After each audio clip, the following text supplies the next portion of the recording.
James Comey all of a sudden in hot water, and somebody who's been targeting the president, Todd, with not just substantive attacks, but he's been catty.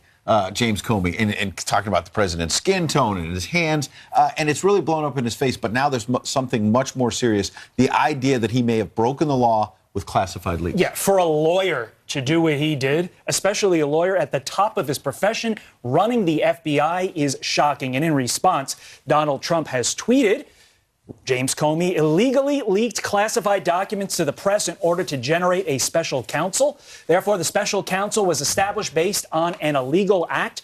Really? Does everybody know what that means? It's very interesting what the president is trying to say there. He's basically going to this point in law, fruit of the poisonous tree. There is literally an entire subject in law called criminal procedure. You study it in law school that basically talks about these very things.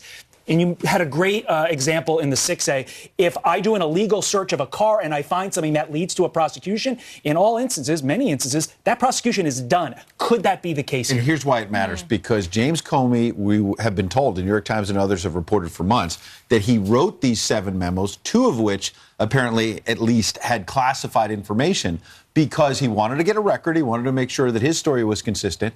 But he also wanted to lay the groundwork for a special counsel to be named, Abby. And so now, if that special counsel, Robert Mueller, was named in part with a leak of classified information that broke the law, it's going to raise new questions about the counsel. Yeah, and probably not a time to be out there talking so openly about your book and about those memos, as I refer to as his personal diary. So that is going on. There are so many lawsuits going on. I cannot wrap my head around them. Another one, the DNC is now suing the Trump campaign. They are suing Russia, and they are suing WikiLeaks over what they say alleged election interference. My initial question when I read that headline yesterday, Todd, was, how do you sue a country?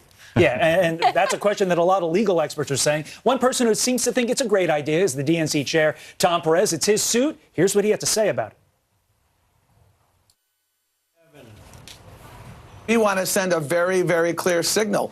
If you want to mess with elections here, there are going to be consequences. We are raising the cost of your interference. We know that this administration is Putin's poodle, and so they're not going to do anything. So we will continue to act. If you want to do that, if you're going to punch us, we're going to punch back. And that's what this lawsuit is about. We are protecting our democracy. When you go after the right to vote, when you go after the institution of elections, that is the essence of our democracy. So this wasn't simply an attack on the DNC. This was an attack on our democracy. There's a very legal phrase we use to describe a lawsuit like this, and it's called BS. In fact, that's the actual legal description. And Democrats are even recognizing this. Here's Jackie Spire, a Democrat from California, on this DNC quote-unquote suit.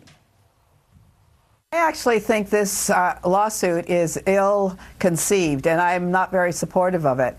I think we have a very serious criminal activity underway in this country by the Russians and possibly by those within the Trump campaign. And to make this political is actually the wrong thing to be doing. I'm not interested in a political tit for tat. I'm interested in getting to the truth, and if there's criminal conduct that has been engaged in, holding people accountable. So the reaction from so many people, including you was, to this lawsuit. The lawsuit's about 2 things. 1, they want to fundraise. They're trying to rile up their base to fundraise. And 2, they're, like you said earlier, they're trying to get discovery on all this stuff. That could backfire, because as Alan Dershowitz, who's going to be here in a few minutes, will explain, discovery goes both ways. Well, the president can then ask the DNC to open up some of the Clinton emails, bury up some of those. Remember that? Yeah, they might not want to open the door to discovery where all of a sudden we'll get to, did the Democrats try to rig the election? I thought Hillary Clinton was rigging it against Bernie Sanders, according to Bernie Sanders.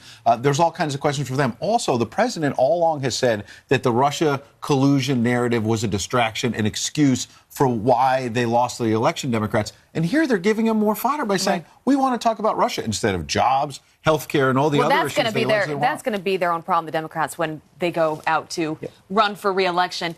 A lot of people do see this as not just catty, but desperate, because you see there are signs that the Mueller probe is beginning to wind down, and so they're wondering, how do we keep this going? This has been our main narrative the whole time that the president's been in office. But when even Democrats are saying, oh, this is not a good idea. Yeah. Right. All right. Well, more on this throughout the show, but we are